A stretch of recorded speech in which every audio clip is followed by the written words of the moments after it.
পৃথিবীতে হাজারো পাখি আছে, কিন্তু আকাশের রাজা মাত্র একজন। জানো কেন ঈগল কখনো ভিড় পছন্দ করে না? কেন ঝড় এলে ঈগল লুকায় না, বরং ঝড়ের দিকে উড়ে যায়? আজ যদি তুমি জীবনে কষ্টে থাকো, ব্যর্থতায় ভেঙে পড়ো, তাহলে এই ভিডিওটা শেষ না দেখা পর্যন্ত কোথাও যেও না। কারণ ঈগল তোমাকে শেখাবে কিভাবে দুর্বলতা ভেঙে শক্তিতে বদলাতে হয়। চলো আজ তোমাদের ঈগলের 5টা রুলের কথা বলি। ঈগল ভিড় পছন্দ করে না। ঈগল কখনো চড়ুই, কাক বা কবুতরের দলে ওড়ে না, সে একা ওড়ে, অনেক উঁচুতে।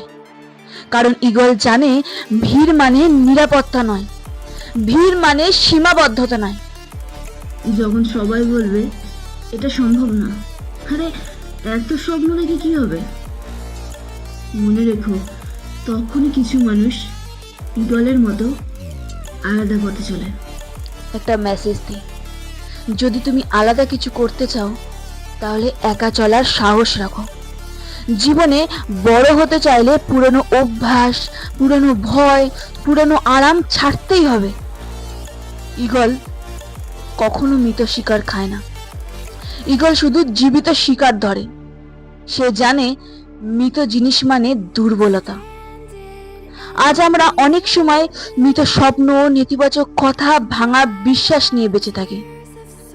মৃত অতীত ছেড়ে দাও, জীবিত স্বপ্ন ধরো।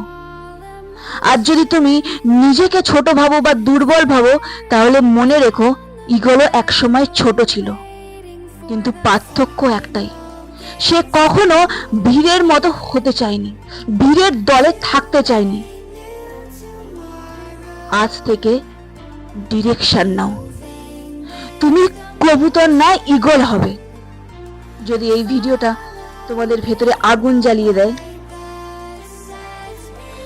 যদি এই ভিডিওটা তোমাদের ভালো লেগে থাকে, তাহলে এই চ্যানেলটাকে লাইক করো, সাবস্ক্রাইব করো, আর কমেন্টে লিখো I am an eagle. Subscribe Bengali motivation hub.